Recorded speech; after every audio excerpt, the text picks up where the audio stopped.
Good evening students. पिछले lecture में हमने पढ़ा था फिजिकल इक्विलिब्रियम के बारे में कि ये सॉलिड से गैस, गैस से सॉल्यूशन के बीच में कैसे एग्जिस्ट करते हैं। आज का जो हमारा टॉपिक है वो है केमिकल इक्विलिब्रियम। केमिकल इक्विलिब्रियम एक ऐसा इक्विलिब्रियम है जिस इक्विलिब्रियम पे आपके पास जो मेजरेबल प्रॉपर्टीज़ है, जैसे कि कॉन्सेंट्रेशन हो गया, टेम्परेचर हो गया, प्रेशर हो गया, इंटेंसिटी ऑफ कलर हो गया, ये सारी की सारी केमिकल इक्विलिब्रियम पे कांस्टेंट हो जाती है। तो अगर एक छोटे से डायग्राम से हम समझाना चाहें कि आपके पास होता क्या है यहाँ पे, अगर ये रेट का डायग्राम है और ये जो है आपके पास time taken to attain equilibrium, time taken to attain equilibrium, और ये टाइम इस तरफ।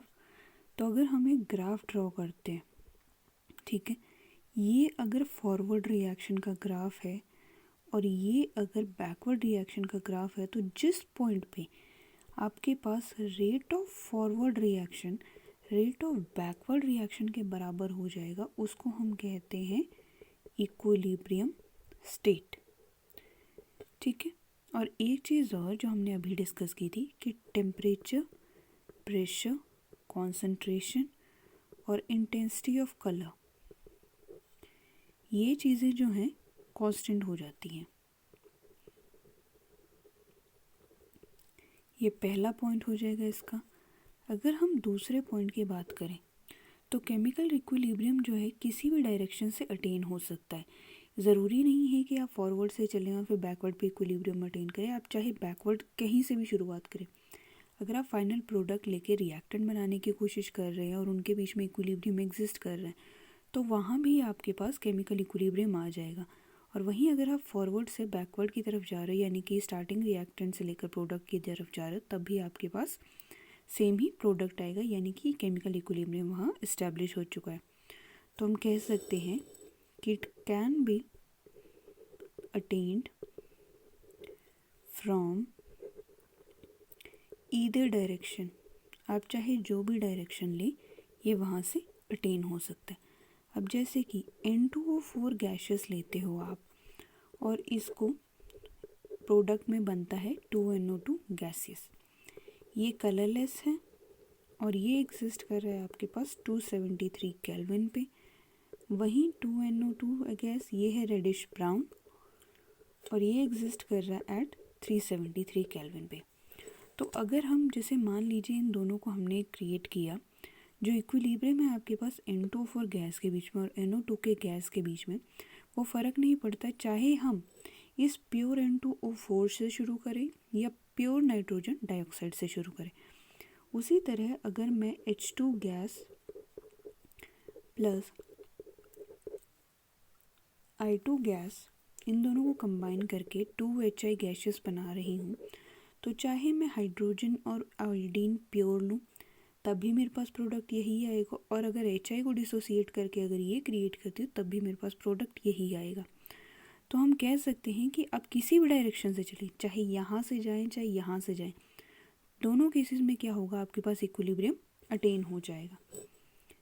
थर्ड पॉइंट क्या है कि केमिकल इक्विलिब्रियम क्या है, ये डायनामिक है नेचर में,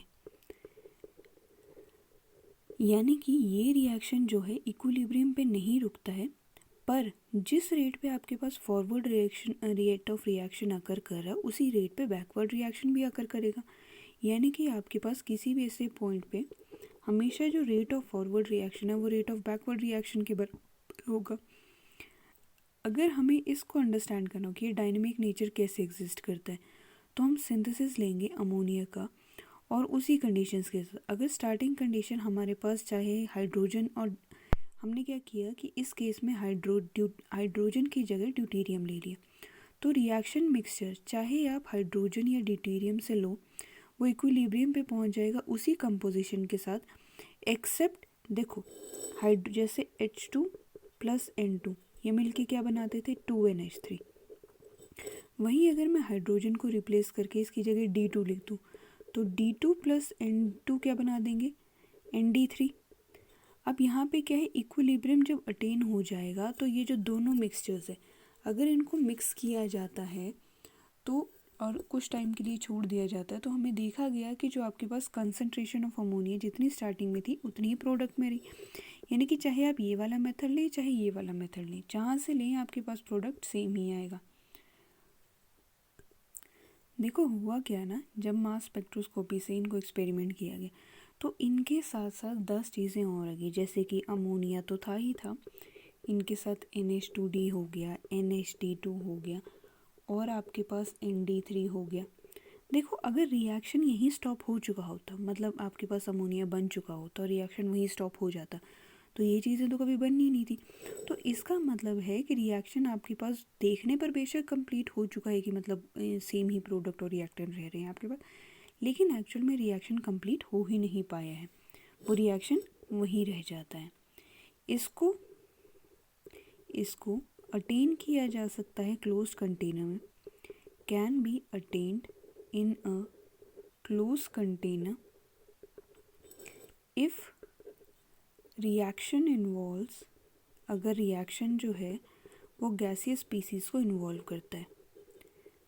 देखो अगर जैसे मान लीजिए आपके पास कैल्शियम कार्बोनेट गैसियस लिया और इसको डिसोसिएट करके calcium oxide solid plus carbon dioxide gas बना दिया, अगर सिस्टम क्लोज नहीं होगा तो क्या हो जाएगा, ये कार्बन डाइऑक्साइड एस्केप कर जाएगी और ये जो बैकवर्ड रिएक्शन है ये पॉसिबल नहीं हो पाएगा, इसीलिए क्लोज्ड वेसल होना ज़रूरी है। नेक्स्ट पॉइंट, इक्विलिब्रियम एक बार जब अटेन हो गया तो वो अंतहीन टाइम तक चलता रहेगा, continues up to infinite time, मतलब इसका कोई लिमिट नहीं है कि आप कहो तो यहाँ रुक जाएगा, वैसा नहीं है। और catalyst has no effect on equilibrium, catalyst has no effect on equilibrium. देखो होता क्या है, कैटलिस्ट का इस्तेमाल किस लिए किया जाता है, ताकि आपके पास रिएक्शन जल्दी हो सके, ठीक है। तो अगर आप यहाँ से कैटलिस्ट डालते हैं तो इन प्रोडक्ट्स को जल्दी बना देगा, लेकिन अगर आप यहाँ से कैटलिस्ट डालते हैं तो वो यहाँ को प्रोडक्ट डाल दे, तो at the end of the day आपके पास इक्विलिब्रियम तो कंटिन्यू रहेगा ना, कि मतलब चाहे आप एक साइड से लें या दूसरी साइड से आपके पास इक्विलिब्रियम तो आ ही रहा है। तो वही कंडीशन तो इक्विलिब्रियम की है कि आपके पास कैटलिस्ट का कोई इफेक्ट नहीं होगा। अब रिवर्सिबल रिएक्शन में कैटलिस्ट जो है वो फॉरवर्ड रिएक्शन की स्पीड और बैकवर्ड की स्पीड जो है वो एक ही एक्सटेंट तक बढ़ा देगा, यानी कि इक्विलिब्रियम जल्दी से अटेन हो सकता है। मतलब अगर टाइम पहले 10 मिनट लग रहे थे तो उसकी जगह हो सकता है कि अब वो 5 मिनट में हो जाए, लेकिन फिर भी टाइम तो लगेगा ही और इक्विलिब्रियम जहाँ पहले आ रहा था वहीं आएगा, अचानक से आगे पीछे नहीं हो जाएगा इस केस में। Next is law of mass action. Law of mass action, इसको ये क्या कहता था कि जो रेट है किसी भी केमिकल रिएक्शन का वो डायरेक्टली प्रोपोर्शनल है to product of molar concentration of each reactants जिनके, चलो मैं समझाती हूँ इसको। जैसे कि अगर आपके पास कोई रिएक्शन है AA plus BB plus CC और इन्होंने प्रोडक्ट दे दिया, कोई प्रोडक्ट की वैल्यू दी। अब देखो A क्या है, यहाँ पे स्टोइकियोमेट्रिक कोएफिशिएंट्स हैं, यानी कि A के कितने मोल्स यूज़ हुए, ये B बता रहा है B के कितने मोल्स हुए और C बता रहा है C के कितने मोल्स हुए।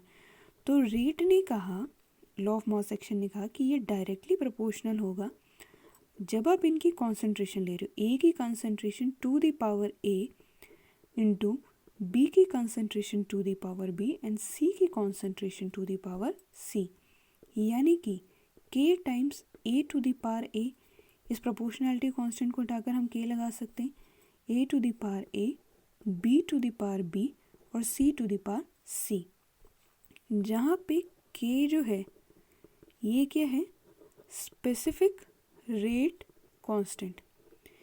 ये आपके पास, तो हम रेट ऑफ रिएक्शन को डिफाइन कर सकते हैं, K की जो वैल्यू है ये वो रेट ऑफ रिएक्शन है जब मोलर कंसंट्रेशन जो है हर एक रिएक्टेंट की यूनिटी हो जाएगी, मतलब 1 की वैल्यू हो जाएगी।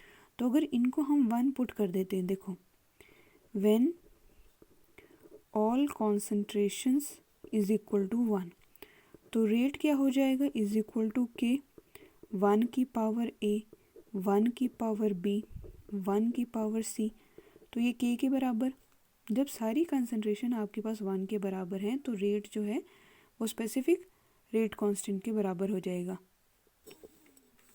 नेक्स्ट है law of chemical equilibrium. Chemical equilibrium का लॉ, सीधे हम लॉ ऑफ इक्विलिब्रियम समझे उससे पहले थोड़े से स्टेप्स देख लेते। मान लीजिए कोई रिएक्टेंट है ए, उसके ए मोल यूज़ हुए हैं, वो रिएक्ट किया बी रिएक्टेंट के साथ जिसके बी मोल यूज़ हुए हैं, और इस साइड फॉरवर्ड रिएक्शन का एरो और इस साइड बैकवर्ड रिएक्शन का एरो, और इसने प्रोडक्ट दिए सी सी प्लस डी डी। अब अगर हम रेट ऑफ फॉरवर्ड रिएक्शन लिखना चाहें तो वो लॉ ऑफ मास एक्शन के अकॉर्डिंग क्या होगा, is directly proportional to A की कॉन्सेंट्रेशन ए, बी की कॉन्सेंट्रेशन बी, या फिर R F is equal to K, A की कॉन्सेंट्रेशन ए, बी की कॉन्सेंट्रेशन बी, जहाँ पे के एफ जो है ये आपके पास रेट कांस्टेंट है फॉरवर्ड रिएक्शन का। उसी तरह अगर हम बैकवर्ड रिएक्शन के लिए लिखना चाहें तो R B is directly proportional to concentration of C की पावर सी, डी की पावर डी, और rate of backward reaction is equal to K B C की पावर सी एंड डी की पावर डी। तो अगर हम के एफ मतलब इन दोनों की रेशियो लें, एट इक्विलिब्रियम क्या होगा, at equilibrium rate of forward reaction बराबर है रेट ऑफ बैकवर्ड रिएक्शन के। तो हम कह सकते हैं कि जो के एफ ए बी बी ये बराबर होगा K B C C D D, यानी कि के एफ बाई के बी की अगर रेशो निकालें तो वो कितनी आ जाएगी, सी की पावर सी, डी की पावर डी, और ए की पावर ए और बी की पावर बी, जहाँ पे के सी क्या है आपके पास इक्विलिब्रियम कांस्टेंट है in terms of given condition. यही था आपके पास लॉ ऑफ इक्विलिब्रियम, जिसने कहा कि जो जितने भी आपके पास प्रोडक्ट्स हैं उनकी कॉन्सेंट्रेशन ओवर ये रिएक्टेंट्स की कॉन्सेंट के एफ बाई के बी को आप के लिख दो, जो इक्विलिब्रियम कांस्टेंट के बराबर हो जाएगा के सी के। किसी भी गिवन टेम्परेचर पे जो प्रोडक्ट होगा कॉन्सेंट्रेशन ऑफ रिएक्शन और रिएक्टेशन के जितने भी प्रोडक्ट्स हैं उनको उनके नंबर ऑफ मोल्स यानी कि जो कोफिशिएंट्स उनके आगे लगे थे उसकी पावर को अगर हम डिवाइड करते हैं रिएक्टेंट्स की कॉन्सेंट्रेशन के प्रोडक्ट को उनकी पावर से, तो जो हमारे पास वैल्यू आएगी वो हमारे पास वो कांस्टेंट होगी, यानी कि ये वैल्यू जो है ये कांस्टेंट होगी, और इसी को कहा गया लॉ ऑफ केमिकल इक्विलिब्रियम। अब नेक्स्ट टाइप ऑफ इक्विलिब्रियम आते हैं हमारे पास homogeneous and heterogeneous equilibrium. Homogeneous और हेट्रोजेनस इक्विलिब्रियम, फिजिकल स्टेट जो होगी रिएक्टेंट्स की उसके बेस पे डिपेंड होगा कि आपके पास जो मतलब इक्विलिब्रियम है वो होमोजेनस है या हेट्रोजेनस है। अगर हम पहले होमोजेनस की बात करें तो होमोजेनस के लिए मान लीजिए N2 भी गैस फॉर्म में है +3 हाइड्रोजन गैस फॉर्म में है, और ये रिएक्ट करके क्या बना दे रहे हैं 2NH3 गैसेस। रिएक्टेंट्स जो हैं आपके पास यहाँ पे गैस फेज में, तो हम केसी निकालना चाहें तो वो क्या आ जाएगा, कॉन्सेंट्रेशन ऑफ NH3। देखो प्रोडक्ट की जो भी कॉन्सेंट्रेशन है उसके आगे का जो स्टोइकियोमेट्रिक कोफिशिएंट होगा डिवाइडेड बाय रिएक्टेंट्स की जो भी कॉन्सेंट्रेशन है उनके ऊपर का स्टोइकियोमेट्रिक कोफिशिएंट, यहाँ कुछ नहीं है तो हम 1 मान के चलेंगे। वहीं हाइड्रोजन के ऊपर जो भी स्टोइकियोमेट्रिक कोफिशिएंट होगा आगे वो आ जाएगा। ठीक है, सिमिलरली हम बाकी रिएक्शंस के लिए भी निकाल सकते हैं। अब हेट्रोजेनस की अगर हम बात करें, ये तो था होमोजेनस के लिए। अगर हेट्रोजेनस की अगर हम बात करें तो सारे रिएक्टेंट्स और प्रोडक्ट्स जो हैं वो एक फेज़ में नहीं होंगे। जैसे कि कैल्शियम कार्बोनेट लिया आपने सॉलिड, इसको हीट करके आप बना रहे हो calcium oxide solid plus carbon dioxide gases. Since calcium carbonate solid और कैल्शियम ऑक्साइड सॉलिड जो है आपके पास कांस्टेंट है, पहले तो हम इसका केसी निकाल के देखते हैं। कैल्शियम ऑक्साइड सॉलिड और यहाँ पे carbon dioxide gaseous divided by calcium carbonate solid. तो हमें क्या पता है कि ये दोनों चीज़ें जो कैल्शियम कार्बोनेट सॉलिड और कैल्शियम ऑक्साइड सॉलिड ये क्या है, कांस्टेंट है। तो फिर क्या हो जाएगा, इसकी वजह से जो हमारे पास इक्विलिब्रियम आ जाएगा वो सिर्फ यही रह जाएगा, CO2 गैसियस। ठीक, ये है हेट्रोजेनस इक्विलिब्रियम का एग्जाम्पल।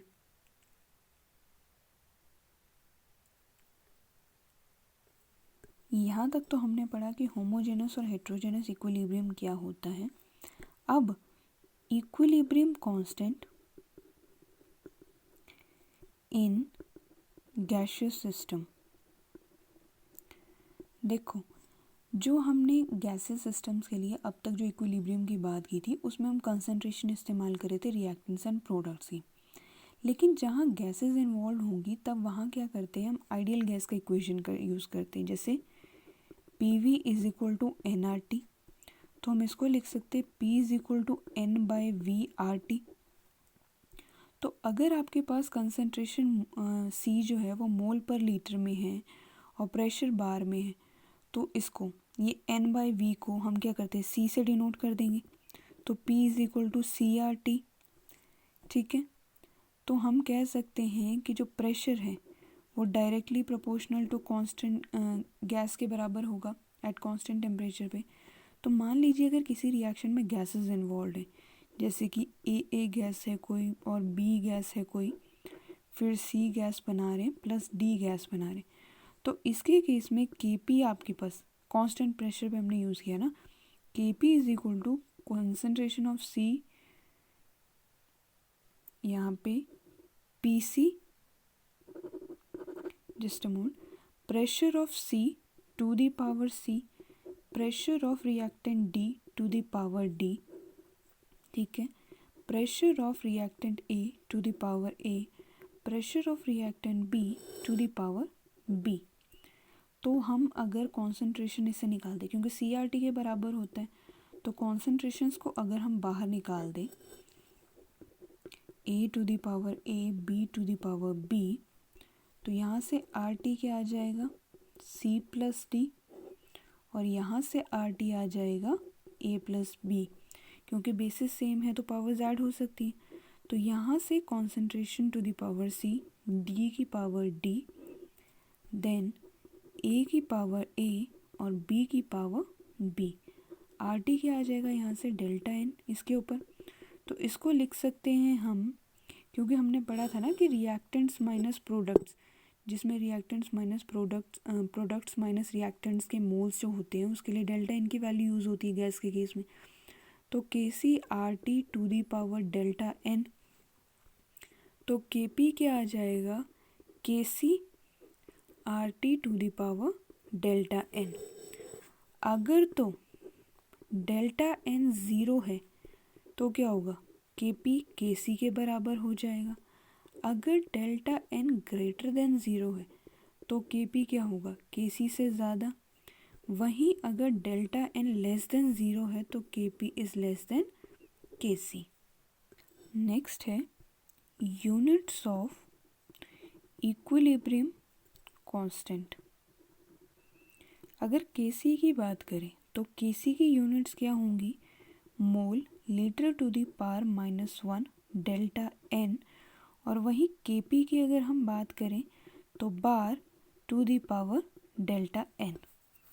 और डेल्टा N क्या है यहाँ पर, is equal to number of moles of gaseous products minus number of moles of gaseous reactants. ठीक है, इक्विलिब्रियम को आप क्या कर सकते हो, डायमेंशन क्वांटिटीज़ भी बता सकते हो। अगर रिएक्टेंट्स और प्रोडक्ट्स की स्टैंडर्ड स्टेट्स ली जाती है, जैसे कि प्योर गैस के लिए जो स्टैंडर्ड स्टेट है 1 बार, तो अगर एक प्रेशर 1 बार का है आपके पास तो ये डायमेंशनल नंबर हो जाएगा। नेक्स्ट है कैरेक्टरिस्टिक्स ऑफ इक्विलिब्रियम कांस्टेंट। इसके कैरेक्टरिस्टिक्स क्या हैं, सबसे पहले तो इक्विलिब्रियम ये जो आपके पास इक्विलिब्रियम कांस्टेंट है तभी एप्लीकेबल है, applicable only when concentrations of reactants and products have attained their equilibrium state। मतलब आप इक्विलिब्रियम कांस्टेंट तभी लगा पाओगे जब रिएक्टेंट्स प्रोडक्ट में कन्वर्ट हो चुके हों और प्रोडक्ट रिएक्टेंट में, यानी कि आपके पास इक्विलिब्रियम वाली पोजीशन आ चुकी है जब रेट ऑफ फॉरवर्ड रिएक्शन बराबर है रेट ऑफ बैकवर्ड रिएक्शन के। तो जो इक्विलिब्रियम कांस्टेंट है ये इंडिपेंडेंट है of initial concentration of reactants, is independent of initial concentration of reactants. जो शुरू में आपके पास रिएक्टेंट्स और प्रोडक्ट्स की कंडीशन थी उससे क्या है ये, मतलब इसको फ़र्क नहीं पड़ता कि आप शुरू में क्या रिएक्टेंट्स की कंडीशंस या प्रोडक्ट लेके चल रहे हो, फ़र्क इस बात से है कि आपके पास फाइनल में इक्विलिब्रियम अटेन हो रहा है, तो ये चीज़ वैलिड हो जाएगी। थर्ड, अब मान लीजिए आपने क्या किया, जैसे अगर कोई रिएक्शन है A प्लस बी, ये है C प्लस डी के बराबर, तो K यहाँ से ये आ जाएगा concentration of C into concentration of D divided by concentration of A into concentration of B। लेकिन अगर इसको मैं रिवर्स कर दूँ, रिवर्स कर दिया तो C प्लस डी क्या दे रहा है यहाँ पे A प्लस बी, और इसके लिए मैं K डैश अगर यूज़ करती हूँ तो आपके पास प्रोडक्ट क्या है A B की concentration divided by C into D. तो हम कह सकते हैं for reverse reaction, reverse reaction के लिए K डैश जो है वो 1/K के बराबर है, यानी कि अगर आप इसको 1/K लिखो तो आपके पास यही वैल्यू आ जाएगी। तो किसी भी रिएक्शन का अगर रिवर्स लिया जाता है तो उस केस में आपके पास K डैश कितना हो जाएगा 1/K। फोर्थ पॉइंट क्या है, जब इक्विलिब्रियम कांस्टेंट जो है किसी भी रिएक्शन का, उसमें अगर किसी इक्वेशन को ऑब्टेन करते हो मल्टीप्लाई करके या डिवाइड करके, जैसे मान लो अगर आपके पास जैसे कोई कॉन्सेंट्रेशन है A प्लस बी कोई रिएक्शन है वो C प्लस डी में कन्वर्ट हो रहा है, और इस केस में आपने क्या किया, इसको n से मल्टीप्लाई किया, तो जो K डैश आएगा वो कितना आ जाएगा K to the power n। वहीं अगर आप A plus B equal to C plus D इसको डिवाइड करते हो n से, तो K डैश कितना आ जाएगा आपके पास K to the power 1/n। Similarly अगर इक्वेशन जो है आपके पास दो को ऐड करके बन रही है, A गिव्स C और दूसरा B गिव्स D, पहले रिएक्शन का इक्विलिब्रियम कांस्टेंट है K1 और दूसरे का है K2, तो यहाँ पे जब हम इनको ऐड करते हैं A plus B gives C plus D, तो ये K आ जाएगा और K जो होगा वो K1 इंटू K2 का प्रोडक्ट होगा। वहीं अगर आपके पास ये दोनों रिएक्शंस आ रहे हैं सब्ट्रैक्ट करके, एक की वैल्यू है K1 और दूसरे की K2, जो फाइनल आ रहे A plus C, just moment B और यहाँ पे C, A plus C gives 2B, तो यहाँ से K आ जाएगा आपके पास, और K इक्विलिब्रियम कांस्टेंट जो आएगा वो K1 डिवाइडेड बाय K2 से आएगा। इक्विलिब्रियम कांस्टेंट जो है टेम्परेचर डिपेंडेंट है, जिसमें एक वैल्यू होगी किसी भी रिएक्शन की फॉर मतलब अगर बैलेंस्ड इक्वेशन ले रहे हो आप, तो हमारे पास according to van Hoff equation, according to van Hoff equation अगर आपके पास दो इक्विलिब्रियम कांस्टेंट है log K2 divided by K1, ये बराबर होगा डेल्टा H बाई 2.303 R, और ये 1/T1 माइनस 1/T2 जो कि टेम्परेचर चेंजेस है।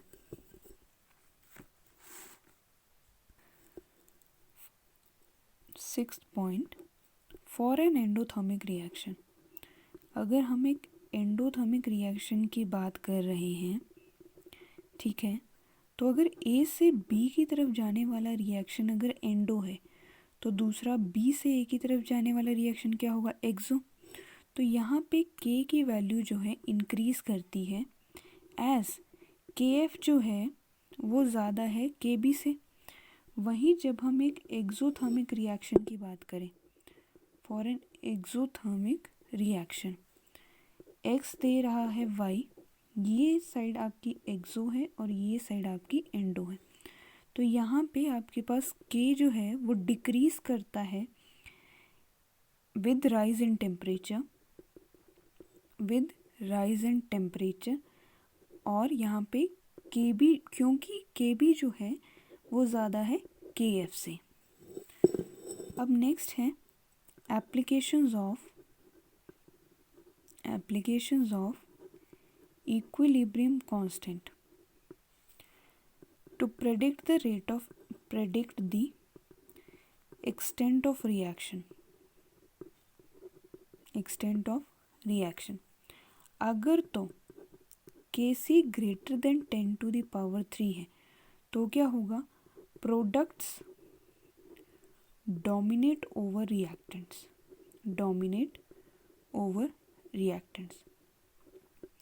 यानी कि अगर Kc की वैल्यू बहुत ज़्यादा है, मतलब अगर इस वैल्यू से भी ज़्यादा है, अगर 10⁻³ से ज़्यादा हो गई तो रिएक्शन जो है वो कंप्लीशन की तरफ पहुंच गया, तो यहाँ हम कह नहीं सकते कि इक्विलिब्रियम एस्टैब्लिश हुआ है।